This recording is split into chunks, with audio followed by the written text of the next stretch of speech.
Hello મિત્રો, share બજારની વાતોમાં મિત્રો આજે બજાર નિફ્ટી સેન્સેક્સ માપી વધ્યા છે.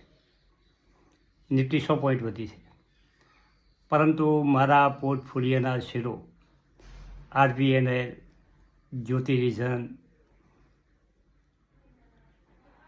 બીએન રાઠી, લોયડ એન્જિનિયર બધી કંપનીઓ સારામાં સારું આજે પરફોર્મન્સ કર્યું છે. પરંતુ શેરની બધી વાતો આપણે કાલે કરીશું. આજે એક બીજી નવી વાત કરવી છે. નવી વાત એ કરવી છે કે અમેરિકાના રાષ્ટ્રપતિ ડોનાલ્ડ ટ્રમ્પ 20 જાન્યુઆરી 2025ના રોજ રાષ્ટ્રપતિના શપથ લેવાના છે. અને એમાં આપણા માનનીય વડાપ્રધાન નરેન્દ્ર મોદી સાહેબને આમંત્રણ મળ્યું નથી એવા સમાચાર છે. એ બાબતમાં ચર્ચા કરવાની છે. અને આમંત્રણ કેમ નથી મળ્યું, શું કારણ છે, જાણકારો શું એનું રીઝન છે, એની ચર્ચા કરવી છે. મિત્રો, નવા રાષ્ટ્રપતિ ડોનાલ્ડ ટ્રમ્પ, અમેરિકાના નવા રાષ્ટ્રપતિ ડોનાલ્ડ ટ્રમ્પ મોદીજી સાથે પુરાની દોસ્તી શું ભૂલી ગયા કે એમને આમંત્રણ ના આપ્યું? મિત્રો, કે મોદી ટ્રમ્પના દોસ્તીમાં નવું પરિવર્તન આવ્યું છે, નવો મૂડ આવ્યો છે, અને એનું કારણ શું છે એ જાણવું છે. મિત્રો, તેનું કારણ શું છે? 20 જાન્યુઆરી શપથ સમારોહમાં દુનિયાભરના મોટા મોટા નેતાઓ બોલાવવામાં આવ્યા છે, નિમંત્રણ આપવામાં આવ્યું છે, અને મોદીજીને ભૂલી ગયા છે. મિત્રો, જ્યોર્જિયાની મેલોની ઇટલીની પ્રાઇમ મિનિસ્ટર મોદીજીની દોસ્ત છે અને ડોનાલ્ડ ટ્રમ્પની દોસ્ત છે. એમના માટે લાલ જાજમ પાથરી છે.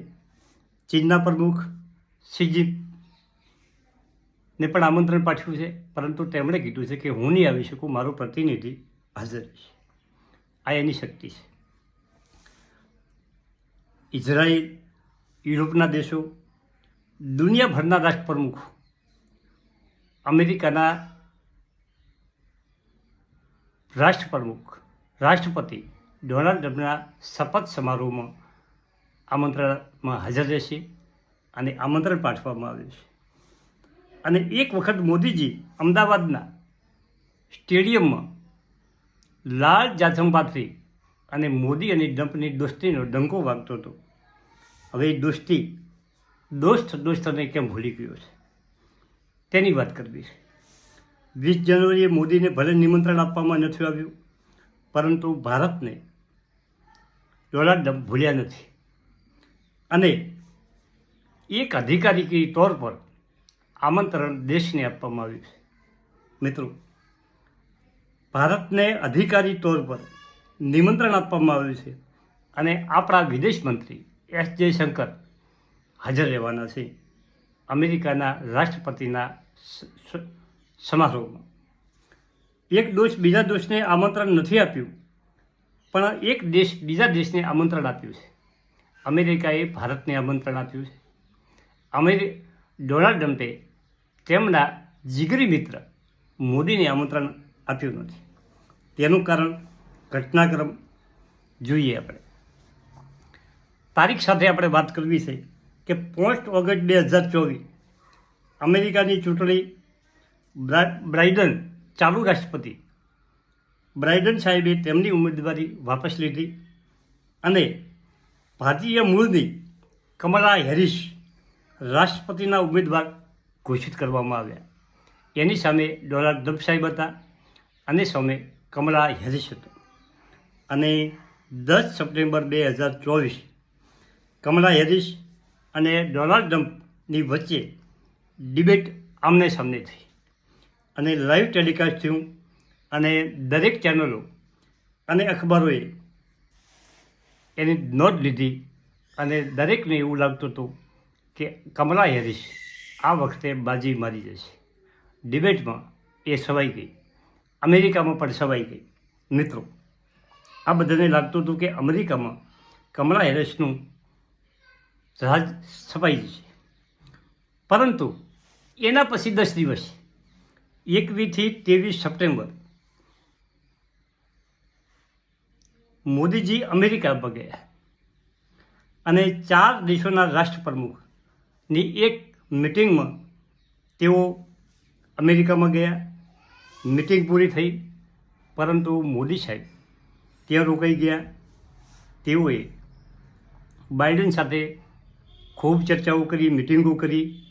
એના પછી ભારતીય મૂળના લોકો સાથે પણ અમેરિકામાં મોદી સાહેબે એક મોટી સભા કરી અને એ સભા પછી ડોનાલ્ડ ટ્રમ્પ એક ઇન્ટરવ્યૂમાં કહ્યું કે મોદી અમેરિકા આવી ગયા છે, મોદી મારા જીગરી દોસ્ત છે અને ગ્રેટ ફ્રેન્ડ છે અને હું તેમને મળવા માગું છું જો તેઓ મળે તો.